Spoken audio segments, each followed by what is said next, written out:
Human sa paniudto, mao na po niya akong gimugna. Mao ni Piskay kung watay klase. Lami man ta pud ikatog pero di jud ko matug kay dugay lagi po ta makatog inig kagabiis ang gibuhat nagharos kog kamunggay ug akong gisud sa blender kay akong i-blend kay may usa sa mga ingredients nga akong sa akong lutoon karon ang malunggay carrot pancake. And shout out day ko ni Miss Almi 25 nga taga subaybay na ho aning akong luto-luto ug uban sa uban pang mga viewers na ho aning dapita salamat kadto sa inyong pagtan-aw. Kung giganahan mo ani paki-follow aron makakita na pud mo sa sunod nga ako ang pagalutoon kay inunay ra ko magbugna-bugna bisan unsa ra yung isagol ug unsay nasabay. So mao ni i-blend na sidya. Unya pag human ani og blend i-set aside pa na sidya kay magbanggod pa ko sa carrot. So usa ka carrot ra ang ahong i-sagol. Kay dako man po na sidya sakto ra na sidya kaadyo.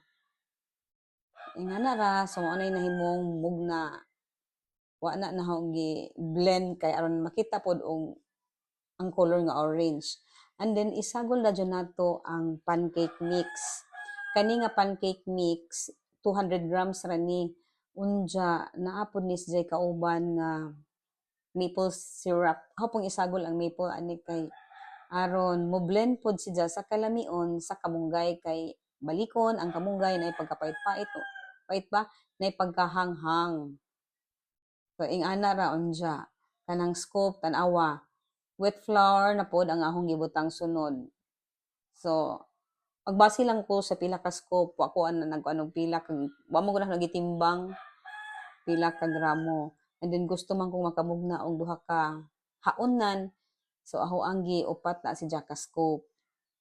Pero again depende ra jud na ninyo og unsa ang gidaghanon kay kining ako ang gibuhat wa jud ni eksaktong sukod. Ang importante lang jud naho nga kung magluto ko basta maluto lang jud siya. Unsa butangan da jud og usa ka tablespoon nga baking powder para pod siya moalsa. So ingana ra. Unja kanang kani bitaw pong kuan na kay ganahan man pud ta kung nakasugod pud ka unsa lami mong giluto. Kay ganahan pud ka kato galing nagluto ko og kuan palidya lami ra pod ang palidya. O butangan sa din nato og kuan duha ka itlog. Atong galuto kog palidya. First time to nahong nabuhat nga gibutangan na og pait. Kay bawo na mo ka pait na sidya. Unja kay halaka lami man di ay.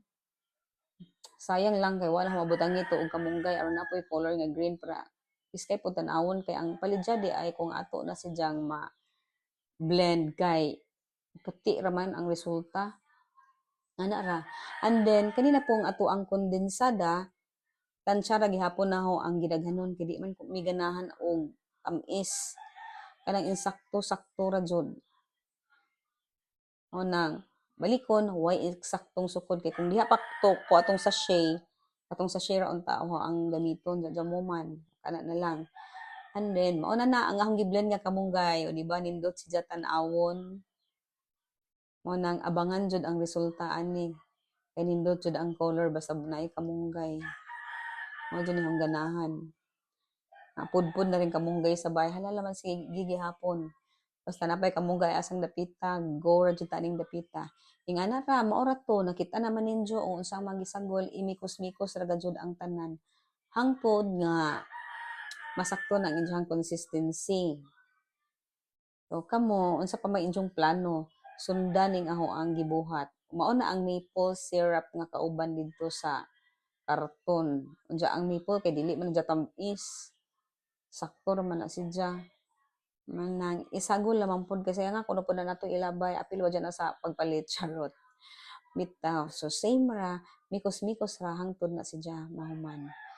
So nara wapa na kaadyo ang resulta. So again, do not forget to follow para makasunod mo sa sunod na nga vlog.